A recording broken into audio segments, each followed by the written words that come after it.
3 cylinder मोफत देण्याचा. त्यामुळे काही विरोधी पक्ष मोफत सिलेंडर दिल्यामुळे गॅसवर आलेत, ते ठीक आहे, असू दे, त्याच्यामध्ये शेवटच्या दिवशी बोलतो मी. पण आणि त्याचबरोबर आपण शेतकऱ्यांना देखील, तुम्ही म्हणाले शेतकऱ्यांना काय दिलं, शेतकऱ्यांना काय दिलं. शेतकऱ्यांना विजय भाऊ आतापर्यंत तुम्ही आपल्या छातीवर हात ठेवून मला सांगा, आतापर्यंत खरं आकडेवारी तुम्ही बघा. तुम्ही विरोधी पक्ष नेता, तुम्हाला सगळं आकडेवारी मागण्याची अधिकार आहेत, बघण्याचा अधिकार आहे. आणि आतापर्यंतच्या इतिहासामध्ये अतिवृष्टी, अवकाळी आणि गारपिटीला 15,000 कोटी रुपये 2 वर्षात कधीच दिले नव्हते. आम्ही एनडीआरएफचा नियम मी का सांगतोय, तुम्ही नेहमी शेतकऱ्यांच्या तोंडाला पानं पुसली, शेतकऱ्यांना फसवलं, त्याच्यामुळे मी बोलतोय. आणि म्हणून मीडियाला पण मी काय सांगितलं, तुम्ही विरोधी पक्षाने सांगितल्यानंतर कधी आम्हाला विचारा खरी वस्तुस्थिती काय, तसंच त्याच्यामध्ये जातं. तर एनडीआरएफच्या दुप्पट आम्ही विजय भाऊ दिले की नाही, आम्ही निर्णय घेतला की नाही, नाही घेतला असेल तर सांगा नाही घेतला. मिळाले ना 15,000 कोटी रुपये.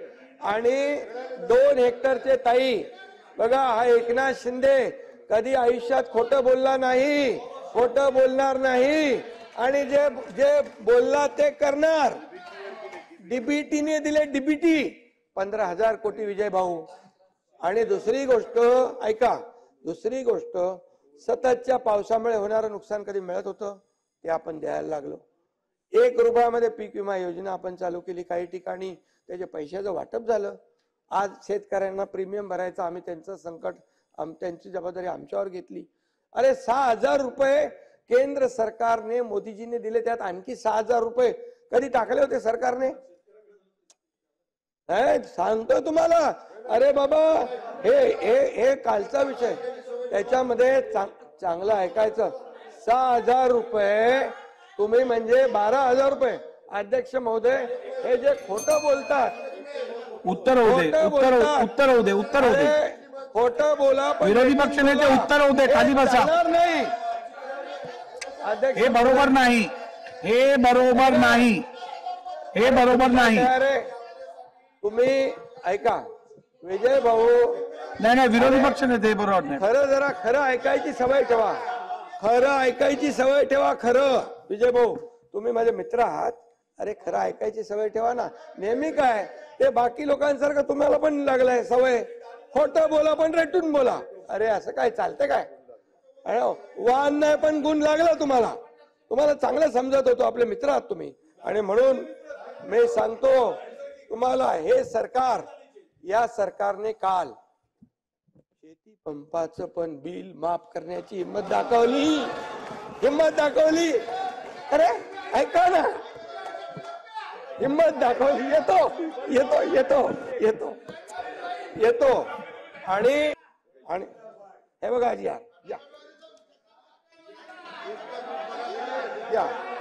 हे घ्या.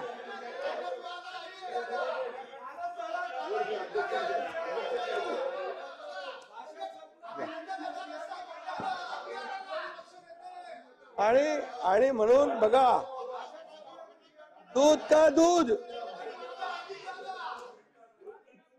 दूध, पाणी का पाणी, इथंच आहे. आता काय म्हणाले जयंतराव, क्या लोकसभा में चादर फट गई. अरे चादर फट गई कोणाची? मोदी साहेब तो प्रधानमंत्री बनले, तुम्ही फाटली कोणाची? अरे हरलेले पेढे वाटतात, हरलेले लोक पेढे वाटायला लागले येण्यासारखे. अरे काय. आणि दुसरी गोष्ट, तुम्ही कशाला पेढे वाटताय? म्हणजे विरोधी पक्ष नेतापद मिळालं म्हणून कशाला? त्यांना सांगा तरी. विजयराव तुम्ही त्यांना सांगा, अरे जंग पछाडलं तुम्ही, तरी मोदींना हटवू शकले नाही. हटवलं का? आणि आता तुम्हाला मी सांगतो, तुमचे काल ज्या आम्ही योजना सगळ्या केल्या, युवकांना, माझ्या भगिनींना, माझ्या ज्येष्ठांना, माझ्या शेतकऱ्यांना, सगळ्यांना केल्या. अरे मुलींना मोफत, वारकऱ्यांची योजना केली, मुलींना मोफत शिक्षण देण्याची हिंमत आम्ही केली. आता त्यामुळे तुमचे चेहरे काल पांढरे फटाक झाले होते सगळ्यांचे. बघितलं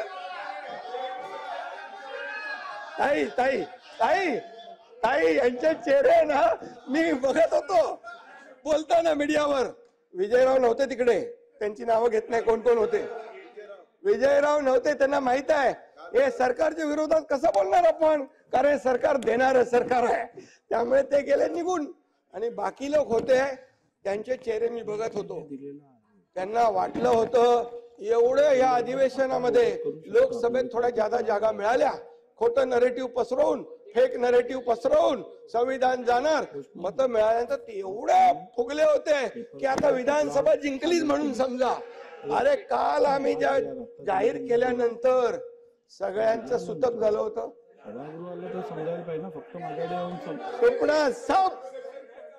सुपडा साप. आणि म्हणून मी सांगतो 2 वर्षामध्ये जे निर्णय आपल्या सरकारने महायुतीच्या घेतलेत त्याचा एक एक निर्णय वाचा, तुम्ही वाचा, बघा. आम्ही घेतलेले निर्णय त्याचं अंमलबजावणी केली आहे. अरे तुम्ही 2.5 वर्षामध्ये 3 सुप्रमा दिल्या होत्या जलसिंचनला, आम्ही 121 सिंचन दिले. 121. अरे विजयराव 121. आणि म्हणून मी आपल्याला सांगतो, नाही थांबा, माझा ऐका पहिला, नंतर ऐकतो तुमचा. नाही